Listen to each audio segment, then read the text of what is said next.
Commissioner Soweto, it's a pleasure to have you on Sahara TV again. Yeah, it's a pleasure. It's mine.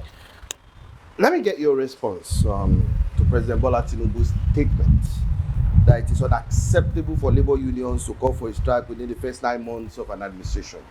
Some have described his president's statements as being insensitive or a disdain for the general public. What's your position on this? I mean, it's actually a ridiculous statement to have come from the mouth of the president, who has presided over a government that has, for the past 9 months, unleashed on the mass of the people policies that have devastated lives. I mean, those who say it was insensitive are very correct in to that extent.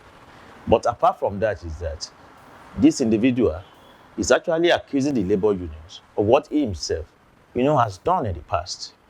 In January 2012, he was part, of the mass movement, at least from the sideline, which unfolded against the Jonathan government, which was at that point just about 7 or 8 months old.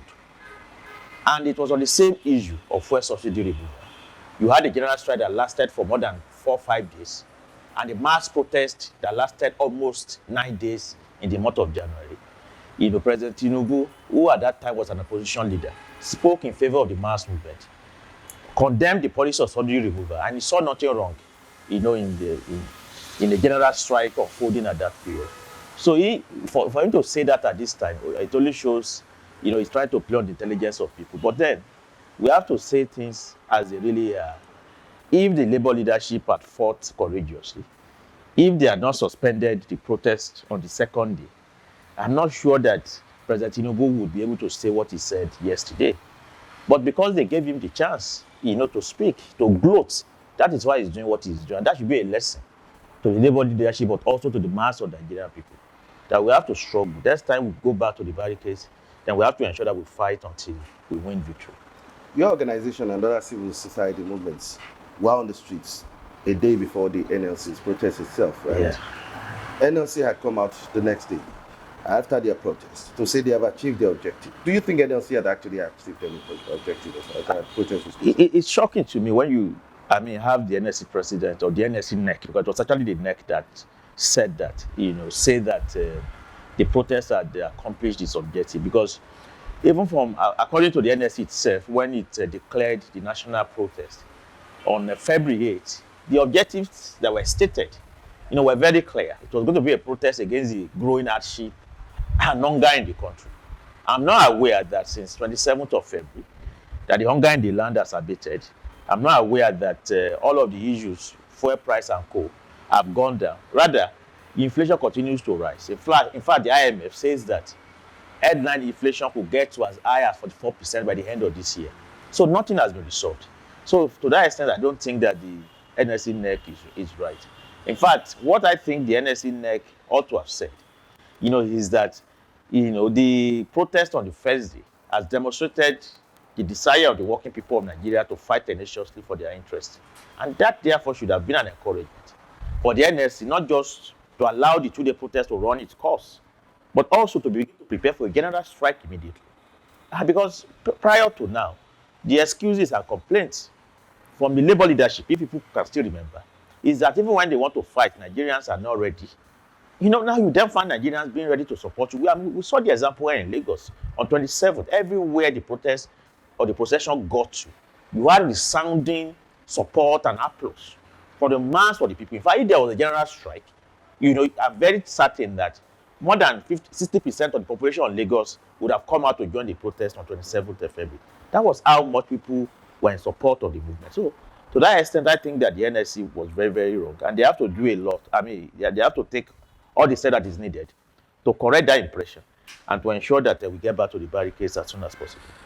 The NLC president had alleged that NLC executive members were intimidated and harassed to prevent the street marches. And these allegations, how differently should NLC should have addressed them? Well, first and foremost is that I would like to say that if there was any threat of violence or intimidation, that is a serious issue that we cannot in any way treat with levity, especially going by the recent experience of the Congress when, sometimes last year, I think September, the Congress president was severely assaulted in Imo State. So obviously, if there was such a threat, it's something that must not be treated with levity. But the approach of the Congress, as far as I'm concerned, has even helped, to strengthen the state in making such threats of violence and intimidation in the future. Because they threatened you, and then the next thing you did was to call off your action. It means, therefore, that you have given those who have threatened you power over you, and they are going to see that approach and that method as something that would always, make you to chicken out. Their right approach was what the NLC itself said before the protest. The NLC told the DSS, after the DSS issued a statement warning the NLC not to embark on the protest, that if there was any attack on the protest, that without any notice at all, Nigerian workers were going to down tools.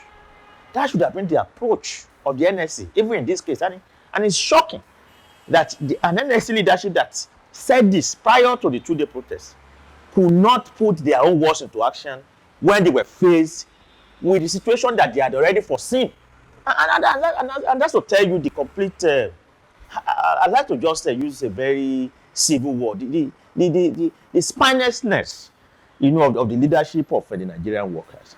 Because the right approach really would have been to allow, again, as I said, the protest to run its full course. And if there was any attack on the protest, if there was any severe consequence, as Comrade Ajero said, he was warned would happen, then the next thing would be for Nigerian workers to down tools. And that would have transformed the situation for all of us. Amidst the growing hardship and hunger in the land, NLC seems to have lost its former stature as a formidable adversary to the anti-government policies. Do you think NLC can still regain its influence and reclaim its position as a champion of Nigerian workers? It can. And we must give kudos to the Nigerian working people who are resilient and don't easily give up on their traditional mass organizations and their leaders. Because given the penchant of the NLC leadership, at least in the last 1 decade, at suspending action even before they achieve anything, you would expect that nobody will even respond anymore each time the NLC leadership calls out workers on action. But we have seen that despite the suspicion and the distrust that many people have towards the labor leadership, each time they call out people on action, Nigerian workers still respond. Nigerian working people still respond. And that, for me, shows that the labor leadership has been given chances to redeem themselves, and they still have multiple chances to redeem themselves. It is now for the leadership of the labor movement to recognize that nothing is infinite, and that if they continue to operate in a manner which takes people's lives for granted, because as far as I'm concerned, if you don't fight tenaciously for the right of the people, and you tell people in the middle of a battle that when they have not yet accomplished anything, when they have not yet seen any changes in the issues they are fighting for, that somehow they have achieved all the objective, it's a way of cheapening or what the people's life and what people are actually fighting for. But this is a life and death struggle for people. Nigerians are dying out of hunger. Just a few days ago, a number of people were trampled to death somewhere here in Lagos, where they are gone, to collect rice and all of that. That's to tell you the life and death character of this struggle. So that the Nigerian labor leadership must recognize that if they continue in this way, then they can completely lose the trust of the people. But now I think they have a chance to redeem themselves. And what they need to do is to ensure that the 14-day ultimatum does not end up in the usual way, whereby they go for a meeting and then some new promises are made, which they themselves know that the government does not have any interest in implementing. And then they ask people to wait and see. We must ensure that by March 14, 2024, we are on the streets in a mass protest and the general strike. Because that exactly is what, we will ensure that this government recognizes that the people are not prepared to continue to accept these anti-poor policies. Earlier on, you mentioned the fact that the government has also continued to tell the people to be patient, to wait and see, so to speak.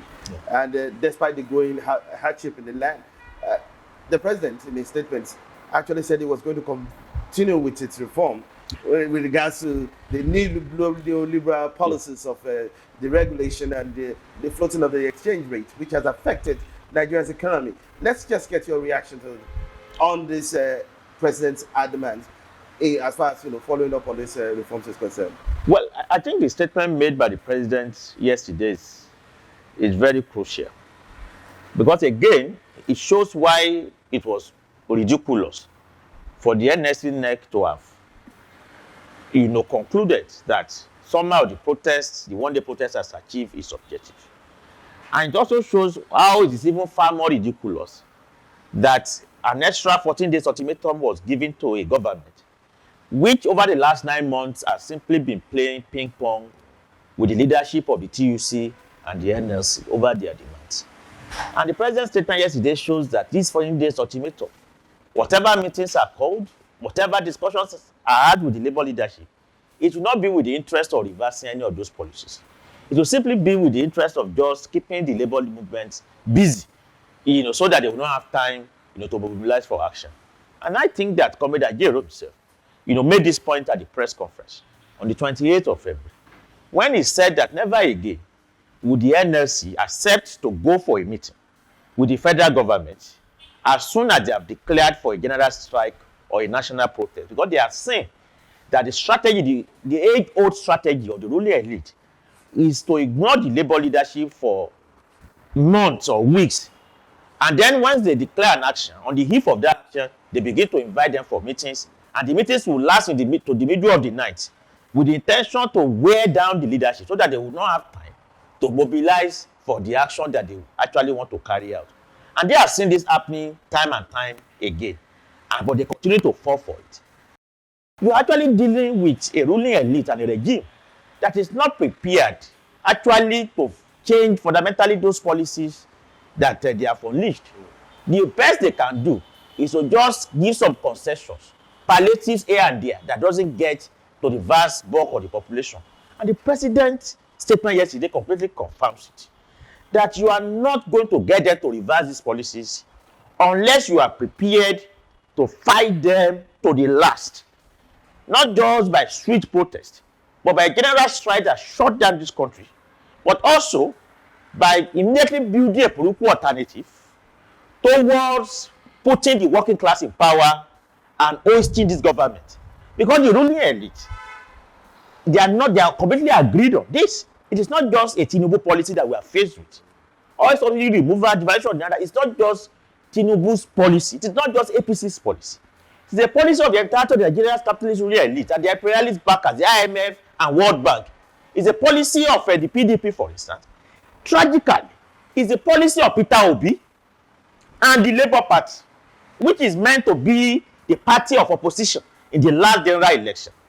So that to that extent, it therefore means that the idea of waiting till 2027 will not change anything unless you begin to build a political alternative that is Christ on his banner, that we are going to put into public ownership the key sectors of Nigerian economy, including its oil and gas, fund it and put it under democratic workers' control, chase away the profiteers, and ensure that Nigeria's old wealth and oil and gas resources goes to benefit the bulk of the population.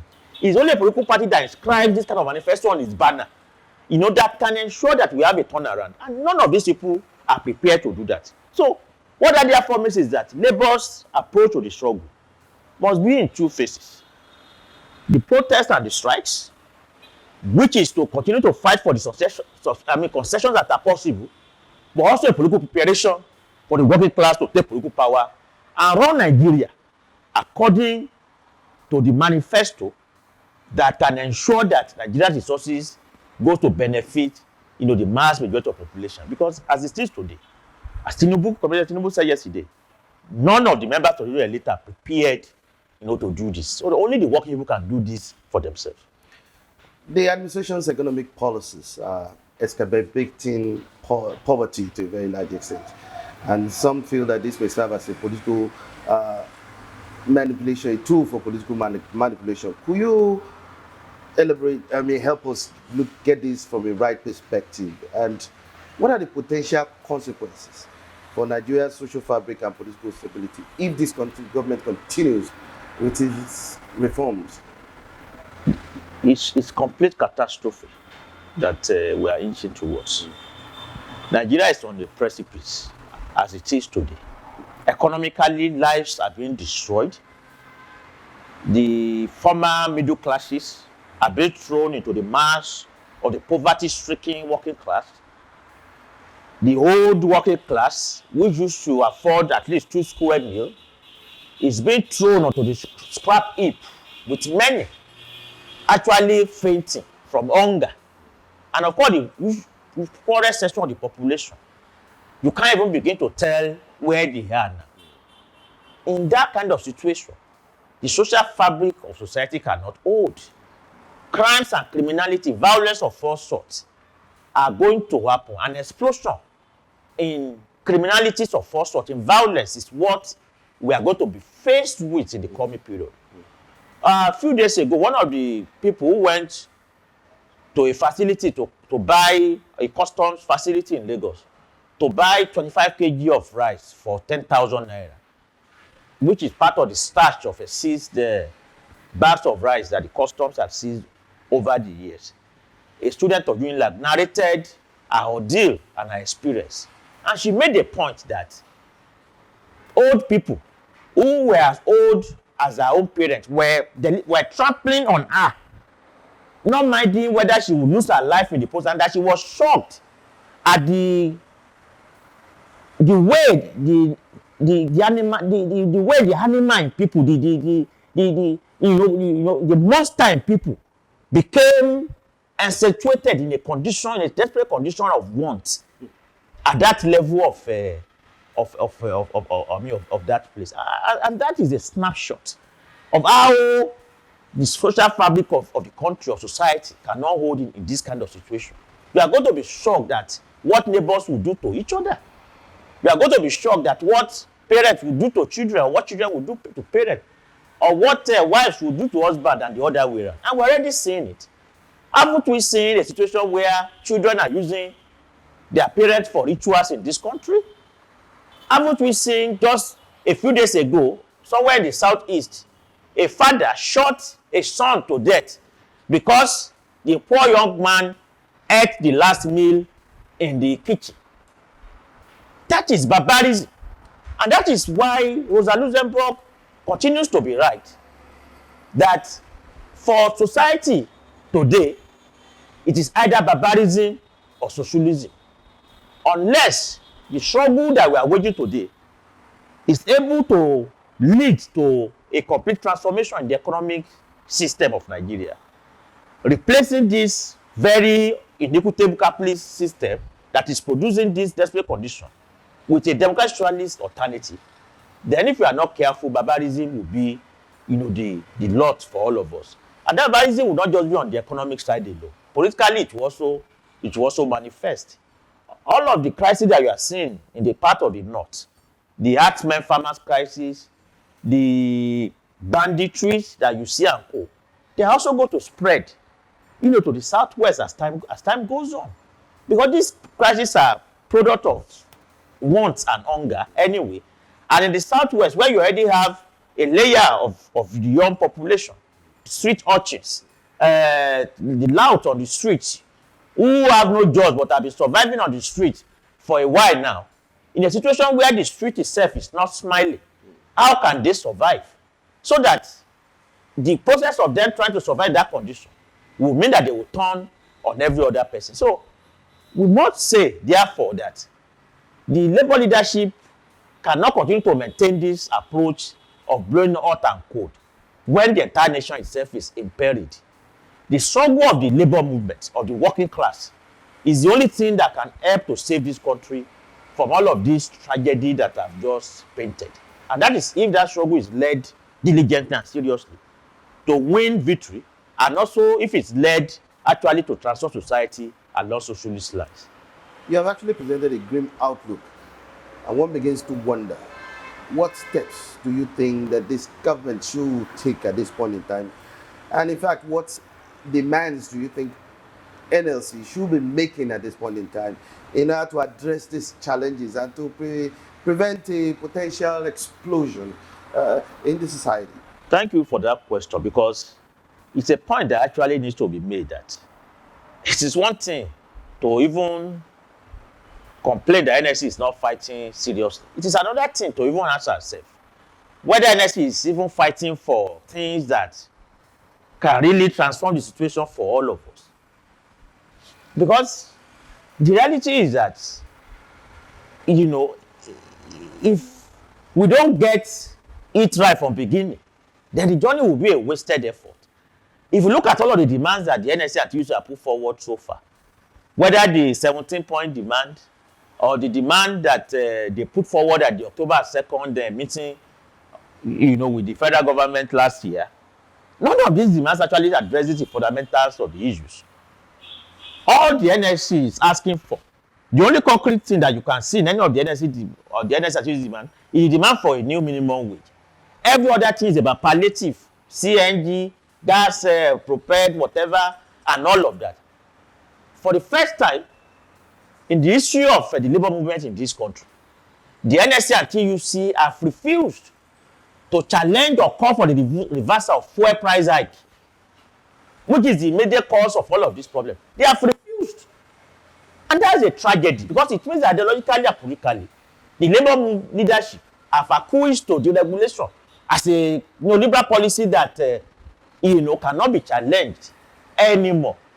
And if fuel price is not brought back to pre-May 29 level, there's no way even the exchange rate crisis can be resolved. There's no way inflation can come down. Because that itself speaks to the centrality of the oil sector and the in Nigeria's economy. Once the price goes up, every other thing, even in terms of production costs for homes, for businesses, for factories, also goes up. And the labor movement continues to avoid raising demands on all of these issues. But for us in the socialist movement, what we say is this, that first and foremost, there must be a clear demand asking for the reversal of fuel price to pre-May 29 level. Secondly, there must be a demand for the prices of goods and services to be brought down. There must be an attempt at price control, but under the direction of the labor movement. And why we raise the demand in this way is that usually when crises like this happen, the capitalist elites, they simply use it as a basis for political witch hunting, and not really to actually address the real problem, because all of them are criminals. Not all of the price hike of food and service we see in this country today is just down to the factors of production alone, inflation alone. There's also the question of hoarding and profiteering, which only a labor-led action can ensure that is directly tackled. And of course, we must also demand that the wave of fear we have seen on campuses today must be tackled. There must be reversal of all fees. And why this is important is that if education cost does not come down, healthcare cost does not come down, no matter how much is demanded or won as minimum wage, it will not be adequate to ensure a decent life for Nigerian workers. So there must be a demand for proper funding, public education and healthcare, payment of a living wage, and of course, the public ownership of the key sectors of Nigeria's economy under democratic workers' control and management. We think that this demand is actually the key to resolving the problem that plagues the country today. Because after all is said and done, the roots of Nigeria's problem is that our economy is placed in the hands of profiteers. Over the past 9 months now, we have not seen Dangote's refinery in action. Meanwhile, when subsidy was removed by President Tinubu without asking anybody's opinion, it was hinged on the fact that the Dangote refinery will do the magic of bringing the prices. Why is it not producing petroleum for the consumption of Nigerians? It confirms what we socialists have always said, that for capitalist producers, the aim of production is not people's needs, it's actually for profit. So it doesn't matter to Dangote, even though Nigeria's money is part of the refinery sector, that 200 million Nigerians are suffering from fuel price hike. Its refinery is exporting fuel, aviation fuel and other products, across the world, and making their money. That is the case, for us to actually do away with this profit-making system and have a socialist Nigeria. Finally, given the current challenges facing Nigeria, what strategies will you advise the NLC to have in place in order to rebrand itself and regain relevance in the eyes of Nigerians? Well, it has to be ready to fight tenaciously. And I think that March 13, or the ultimatum that ends on March 13, is another opportunity for it to try and redeem its image and demonstrate that it is prepared to take the lead and champion the interests of Nigerian people. A 48-hour general strike, by March 14, ought to be what we should be expecting from the NLC and TUC leadership to kickstart the mass resistance, to send a clear warning to the real leader that the Nigerian people are not going to accept this. But even when a strike is declared, how do you mobilize for it? It's also another thing. For what we have seen, even over time now, is that even when actions are declared by the labor leadership, very little is done to actually mobilize seriously for this action. And apart from that, is that many affiliate unions of the NLC and TUC today have been taken over by individuals who are members of either APC or PDP, yet they call themselves workers' leaders. So what often happens is that even when a national action is called, these people act as internal saboteurs, preventing appropriate mobilization and all of that. And that's why I think that Nigerian workers themselves have a duty and a responsibility. We are at a period in the life of the country today where everybody who claims to represent the Nigerian workers and Nigerian people must be subjected to close scrutiny. If you stand for us, you must be seen to be standing for us. And if you stand against us, the Nigerian workers will be prepared to push out those elements. There's no reason why card-carrying members of APC or PDP and other anti-political parties should be allowed to be leading any industrial union in this country. Nigerian workers in their mass must begin to agitate and organize to push out this element, to reclaim their unions and ensure that they have a fighting leadership at all the industrial affiliates of the NLC and TUC. That itself is what will transform the character of the NEC of these federations, ensuring that even their leadership are led by those who don't want to fight. But a NEC that is prepared to fight will force them to do what they need to be done. I think this is something that we need to do. And for those of us in the civil society and activist movement, we equally have a responsibility. And I think that responsibility really is for us to see how we can build and unite our strength together. Because in a way, Nigeria is at a period when we are going to have attacks on activists as well as those who are trying to fight against these neoliberal and ruinous policies of the capitalist elite. And why do I say that? It is because when you look at what is happening, the government has no solution to what people are asking for, but at the same time, it is not prepared to yield. So what that therefore means is that at some point, repression will be the only language it will speak if people continue to fight and demand that these issues should be addressed. And that's why in preparation for that, there will be a need for unity within the left and activist movement. And that unity can also be used to drive mass struggles, even where the labor leadership is not prepared to fight tenaciously.